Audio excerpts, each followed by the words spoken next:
Start. It is settled principle of law that the evidence of interested or related witnesses should be considered with caution, and until and unless it is found to be trustworthy, the conviction of the accused on the basis of evidence of related or interested witness is not justified. In view of the discussions made above and considering the unnatural conduct of PW1 and PW2,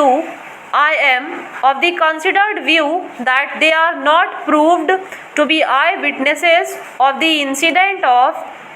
enticing away victim by accused appellant in presence of co-accused persons or otherwise, and their testimony is neither reliable nor trustworthy. In the present case,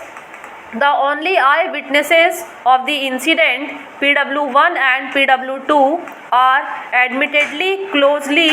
related witnesses, and their conduct has been found unnatural in not disclosing and not helping the first informant.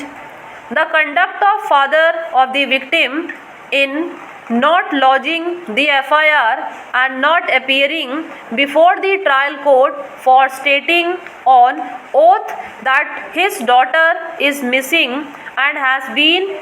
enticed away by the accused appellant with the help of other co-accused or otherwise, and the conduct of PW3 first informant, who himself is a law graduate and is also alleged to be an advocate, in not mentioning the names of alleged eyewitnesses in the FIR and lodging of FIR with inordinate delay of 4 days at midnight without any whisper about the love affair, if any, between the victim and the accused appellant. The undisputed disability of accused appellant makes the entire prosecution story highly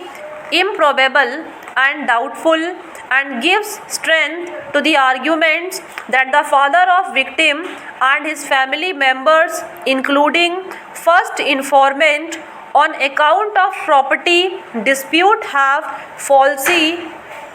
implicated the accused appellant and his family members due to suspicion.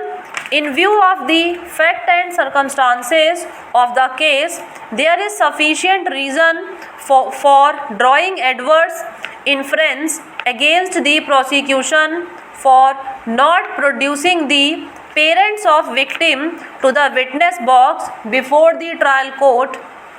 The evidence on record shows that PW1 and PW2 were not the eyewitnesses of alleged incidents of fetching the victim by accused appellant in broad daylight at 10 a.m. instead of choosing some time of loneliness in the late evening or early morning, and they have been set up subsequently in order to improve the case against the accused persons. The above witnesses are interested witnesses, and their unnatural conduct and contradictory testimony is not reliable for holding the accused appellant guilty, and the learned trial court has misread the evidence on record. I am of the considered view that the prosecution has failed to prove its case to the hilt beyond any shadow of reasonable doubt, and has failed to bring home and charges against any of the accused by any cogent, reliable, independent and trustworthy evidence.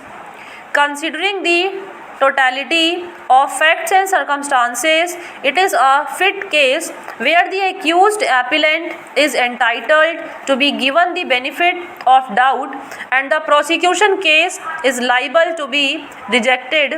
The accused appellant is also entitled for an order of acquittal. PW1 and PW2 are only chance witnesses and have also stated to have inquired into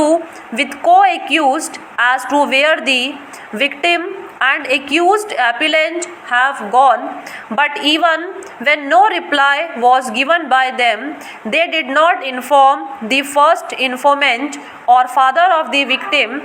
which is also quite unnatural, and their conduct in not doing so despite being related makes their contention of being eyewitnesses doubtful and untrustworthy. Similarly, on alleged asking by PW1 and PW2 from Rajendra and others, not giving any threat by them is quite unnatural, while on mere inquiry by the first informant they allegedly threatened him.